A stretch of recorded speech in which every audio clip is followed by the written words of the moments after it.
Madam Secretary, all I have to say is this record is just deplorable. It is despicable. It is outrageous that hundreds of officers in the Energy Department are trading shares. It is outrageous that you misled us. It is outrageous that you are continuing to mislead us. And it is outrageous you're going to conferences and events funded by foreign billionaires using dark money to try to influence our politics. This has got to change. And frankly, you should go. During a Senate hearing, Senator Josh Hawley sharply challenged Energy Secretary Jennifer Granholm over past financial disclosures, turning what began as a routine oversight hearing into a broader debate about accountability inside the Department of Energy. When you were here last, I talked with you about the fact that more than 130 officials in the Energy Department reported more than 2,700 trades of shares, bonds, and options in companies that ethics officers said was directly related to the agency's work. This is institutionalized corruption. And I asked you point blank, do you own any individual stock? And you told me, no. Let's just look at it. It was not a difficult question. Do you own individual stocks, Madam Secretary? You said no. In fact, you repeated it 3 times to me. No, no, no. Turns out that was false. You did own multiple individual stocks, and you neglected to report it to this committee for months afterwards. Why did you mislead this committee? Oh, my goodness. That was exactly my response. So why did you mislead this committee? I believed that I had sold all individual stocks, and I was incorrect. So I came back. You just don't know your portfolio? Pretty much. It's a big one, I guess, huh? No, it's extremely small. Apparently not. Someone manages it for you? So I came back as soon as I found out that, in fact, I had not sold all individuals. Wait. No, that's not true either. Let's just look at the timeline. Let's not. I just remind you, you're under oath. Madam Secretary, you testified you didn't own any individual stocks. You didn't sell the stocks for a whole nother month. And after you sold the stocks, you waited another month before you informed this committee. Why did you mislead us, and what were you hiding? Why did you wait so long? Why did you hide this?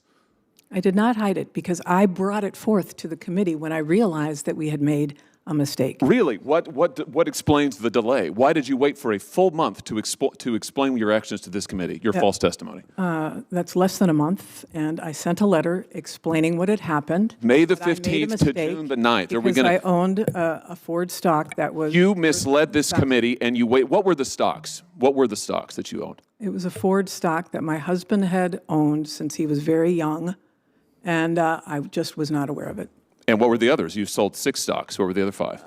I sold non-conflicting stocks. What were they?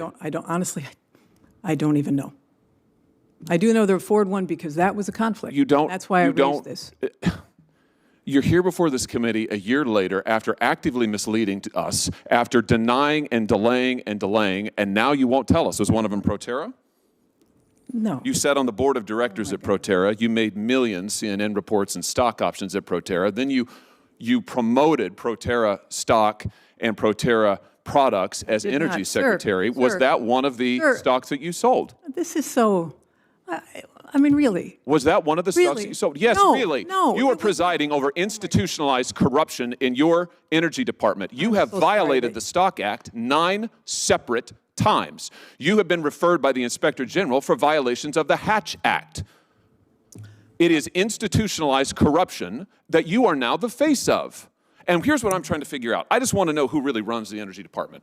Is it you, or is it the mega corporations whose stock that you own that you're making profits in? Oh, my goodness. Or maybe it's the foreign billionaires who fund your conferences. Let's try something else. Do you know the names of the foreign billionaires who fund the conferences you go to? Since you don't know the stocks, do you know the names of the foreign billionaires? This is unbelievable to me. Let me help you. Mr. Chairman. One of them is Hans-Georg Weiss, a Swiss billionaire who has used various dark money front groups. I do not know what you are talking about. Various dark money front groups to funnel foreign money into American politics. He has used the Burger Action Fund, $20 million, that then sent money to the Fund for a Better Future, that then sent money to the Climate Power Group that has funded conferences you've attended.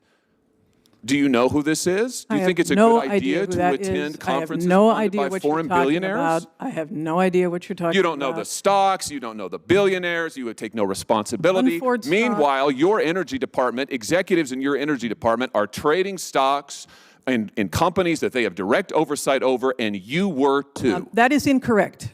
It's a Nobody fact. in the Department of Energy, and we have a strong ethics office, does not trade stocks in anything that they have oversight over. That is People may own simply individual not stocks. true, Madam Secretary. Sir, the Wall this Street is- Journal has reported on this Senator, if I may. extensively. Wall Street If I may, Journal. Senator, if I may just ask the question, is it possible that maybe we can continue this at a later time, but if you had any questions on the direct energy policies? Mr. Chairman, this is directly relevant to institutionalized corruption in the Department of Energy that she oversees. You're, I think, about to say that the Wall Street Journal report's wrong. The Wall Street Journal report did not say that people over whom they were in areas where they were directly overseeing had stocks. They did not. Our ethics office consults with all of our employees that need to be that have a reporting requirement about their stock holdings.